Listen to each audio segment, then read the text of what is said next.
नमस्कार दोस्तों, मैं दलीप सिंह निर्वाण। स्वागत है आपका ग्रेट वाइल्ड रिएक्शन चैनल में। आज की जो वीडियो लाए हैं वो है इंडियन बेकर की, जो कि पाकिस्तान के सीनियर टीम फाइनल में हारने के बाद की रिएक्शन वीडियो है। चलिए दोस्तों, वीडियो देखते हैं।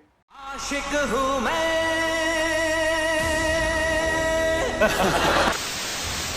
तो लीजिए, पाकिस्तान की लीजेंड टीम पिट गई साउथ अफ्रीका के हाथों फाइनल में।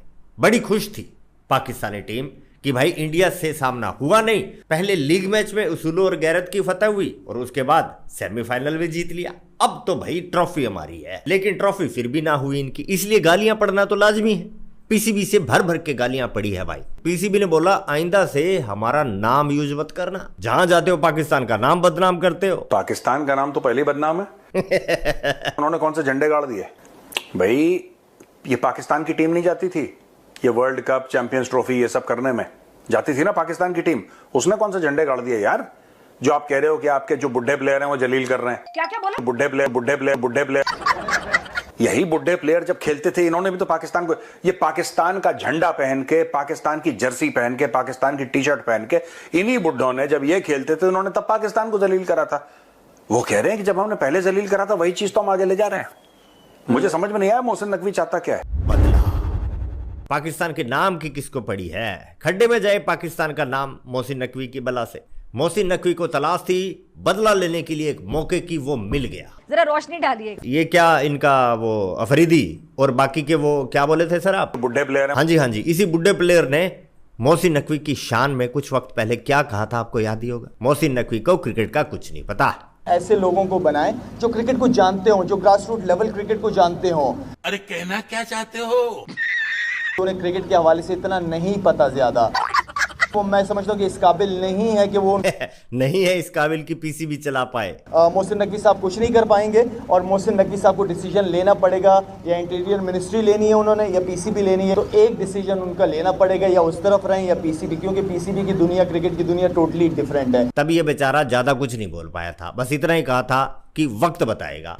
और मुझे नहीं कोई फ़र्क पड़ता कि कोई क्या बोल रहा है क्या नहीं बोल रहा। हमारा काम और हमारी टीम का काम इंशाल्लाह ताला चीज़ करके दिखा देंगे, डिलीवरी हो जाएगी तो फिर ज़रूर लोगों से सवाल कीजिएगा, लेकिन उससे पहले मुझे कोई फ़र्क नहीं पड़ता। क्रिकेट का मुझे कितना पता है कितना नहीं पता वो वक्त बताएगा। आ गया नहीं वही बिल्लो टाइम, वक्त आ गया भाई, तो बदला तो लेना था। बेइज्जती का जवाब तो देना था ना इन बुड्ढों की टीम को। बाय द वे सर, गलत बोल रहे हो आप। ये अफरीदी शहीद क्रिकेट में हुआ है, बुड्ढा सिर्फ क्रिकेट में हुआ है। मुनीर को तो आज भी ये मस्त बॉलिंग तो हम क्या बात कर रहे थे? हाँ, इस नकली मोहसिन की। ये भी कोई कम कलोल नहीं है भाई, जिस पर पाकिस्तानी ठप्पा लगाओ मतलब वो सिरे का कलाकार होता है। अब इसकी बात चल ही रही है तो इसकी थोड़ी कलाकारी दिखा देता हूँ आपको। मिशन सिंदूर में ये क्या बोला था? हमने मिसाइल फायर किए जब उनकी तरफ, तो उनमें एक मिसाइल में कहीं पे कोई नंबर में फायर करते हुए कुछ फ़र्क आ गया। अब बड़े परेशान हुए सारे, जब मिसाइल फायर हो गया, चंद मिनट का टाइम होता है बीच में, तो हुआ ये कि हमें ये फिक्र था कि हम नहीं चाहते थे कि इंडिया। ये सारे पाकिस्तान इतने स्लो होते हैं क्या? मैं बताता हूँ। ये कहना चाहता है, दिखाना चाहता है बल्कि पाकिस्तान को बहुत ही महान कंट्री। पाकिस्तान चाहता नहीं था कि इंडिया की पब्लिक को टारगेट किया जाए, जो कि बिल्कुल उल्टा है इनकी बात से। एनीवे, पाकिस्तान इंडिया की पब्लिक को टारगेट नहीं करना चाहता था और इन्होंने आर्मी को निशाना बनाया। उस नंबर की बात कर रहा है कि वो थोड़ा आगे पीछे हो गया और इनको होने लगी चिंता। लेकिन इनकी किस्मत देखिए, खुदा इनके साथ देखिए कितना ज्यादा है कि वो आगे तू बता दे। वही मिसाइल जाके उनका जो सबसे बड़ा ऑयल का डिपो था उसमें जाके लग गया और वो पूरी आबादी बच गई। और वहाँ पे आपने देखा होगा वीडियोस में, जो सबसे बड़ी वो आग वाली वीडियो है वो उसकी है। सुभान अल्लाह, सुभान अल्लाह। तो ये एक किस्सा है। दूसरा भी बता दे लगे हाथ। दूसरा किस्सा ये है कि भारत ने एक बेस के ऊपर तकरीबन 11 के करीब मिसाइल फायर किए। अब उस बेस पे हमारे जहाज़ भी थे, बाकी लोग भी थे, सारे थे। 9 थे या 11 इस तरह का नंबर था। अब हम बड़े परेशान कि ये गिरेंगे तो बहुत नुकसान हो जाएगा। आप यकीन करें एक भी मिसाइल किसी जहाज़ को या किसी को नुकसान, कोई बेस के आगे गिरा, कोई बेस के पीछे गिरा, कोई बेस के साइड।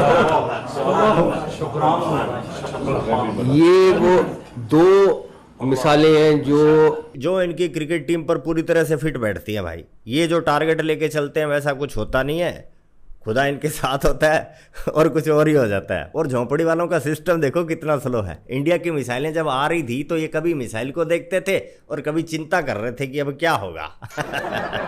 डिफेंस सिस्टम तो सालों का घोड़े बेच कर सोया हुआ था। अब देखो हमारी मिसाइलों ने इनके डिफेंस सिस्टम को कैसे चकमा दिया था।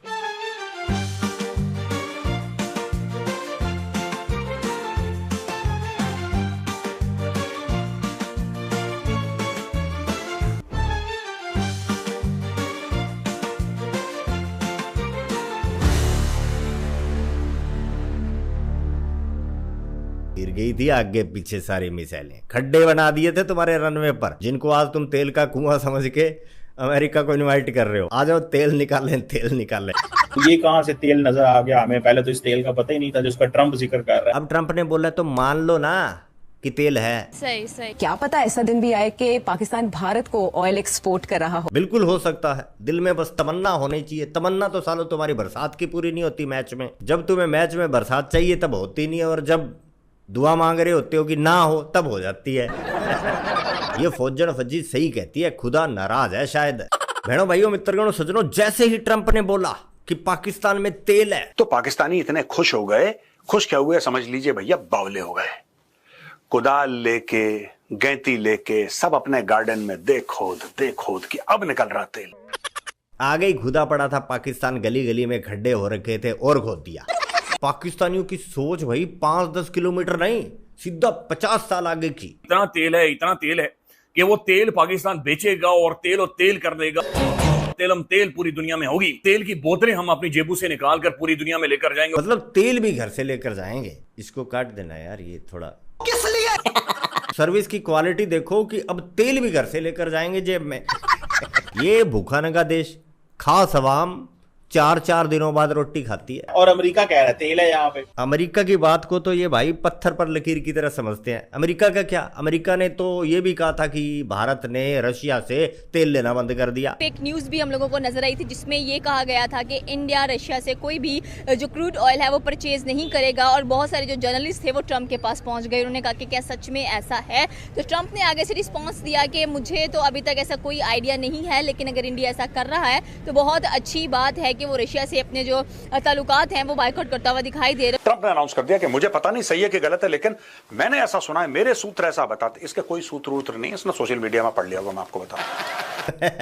परसों मैंने आपको एक बात कही थी, याद होगा तो, कि मुनीर के साथ तंदूरी नाइट बिताने के बाद काफी जीन पाकिस्तानियों वाले आ गए इसमें। अब ट्रंप भी सोशल मीडिया पर सबूत ढूंढने लग गया ख्वाजा ऑफिस की तरह से। Where's the evidence for that, sir? It's all over social media. अब मुझे नहीं पता सही है गलत है, लेकिन मेरे सूत्र कहते हैं चलो ठीक है। असली खबर बाद में सामने आती है। India continuing to buy oil from Russia, report rebuts Donald Trump's good steps claim, decision guided by national interest and global energy stability. भिगो के मारा भारत ने ट्रंप के मुंह पर कि बेटा हम तो रशिया से तेल लेते थे, वहीं से लेंगे, क्योंकि वो हर मामले में प्रॉफिट का सौदा है भाई। नंबर 1 और सबसे बड़ा, पैसा जाए तो दोस्त को जाए, और दूसरा पैसा भी कम लग रहा है और क्वालिटी भी भाई सिरे की। मिशन सिंदूर में देखा ही होगा तुम लोगों ने। एग्जैक्टली। अब आप देखिए ना भारत कैसे इरिटेट करता है। भारत मारता कम है, घसीटता ज्यादा है। अमेरिका चाह रहा है कि हम इतना प्रेशर डालें, कुछ ऐसा हो कि भारत प्रेशर में आ जाए बड़ा, ये कुछ उल्टा सीधा बोल दे। ये बोले नहीं हम भी तुम्हारे ऊपर 25% लगाएंगे, फिर हम बोलेंगे अच्छा तुम हमारे ऊपर 25 लो 50। भारत रिस्पॉन्ड ही नहीं कर रहा। अच्छा बात नहीं है। भारत रिस्पॉन्ड नहीं कर रहा, ये कह रहे तुम अगर रूस से तेल खरीदोगे तो अभी 25 लगाया, उसके ऊपर पेनल्टी लगाएंगे। यहां पे इंडिया ने बोला कि नहीं यार देखो ऐसा है, जो मार्केट में है वहीं से तो खरीदेंगे, बस कहानी खत्म। ये पूरा स्टेट, ये इन securing our energy needs we are guided by what is on offer in the market and the prevailing global circumstance, बस कहानी खत्म। ये 10-15 शब्दों में पूरा मैटर खत्म कर दिया। वहां पे ट्रंप ने पूरा गाना गा दिया है। कलाकार है भाई ट्रंप, गजब का, टॉप वाला, सबको पता है। आशिक हूँ मैं,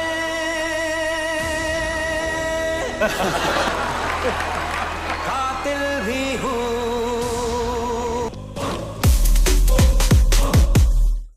तेरी शक्ति अवार्ड का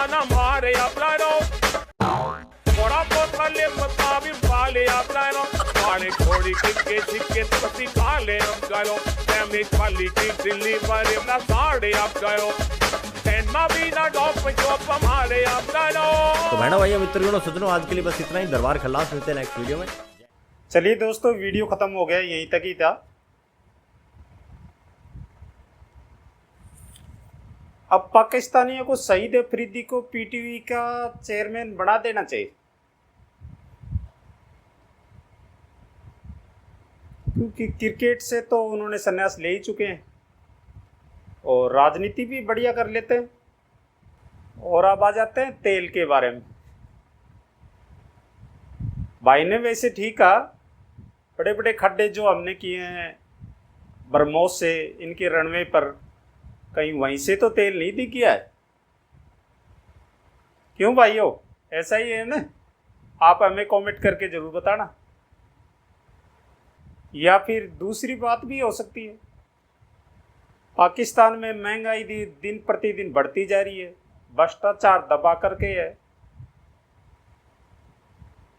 तो पाकिस्तानी जनता का तेल निकल रहा है।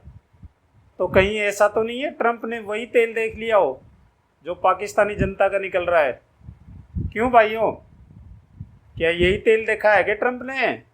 दोस्तों, अगर ये वीडियो आपको बढ़िया लगी है तो इस वीडियो को एक लाइक ज़रूर कर देना, और अगर पहली बार इस चैनल पर आए हैं तो इस चैनल को सब्सक्राइब जरूर कर लेना, रिक्वेस्ट है भाई लोगों। तो फिर मिलते हैं फिर किसी नए वीडियो में नए टॉपिक के साथ। तब तक के लिए नमस्कार।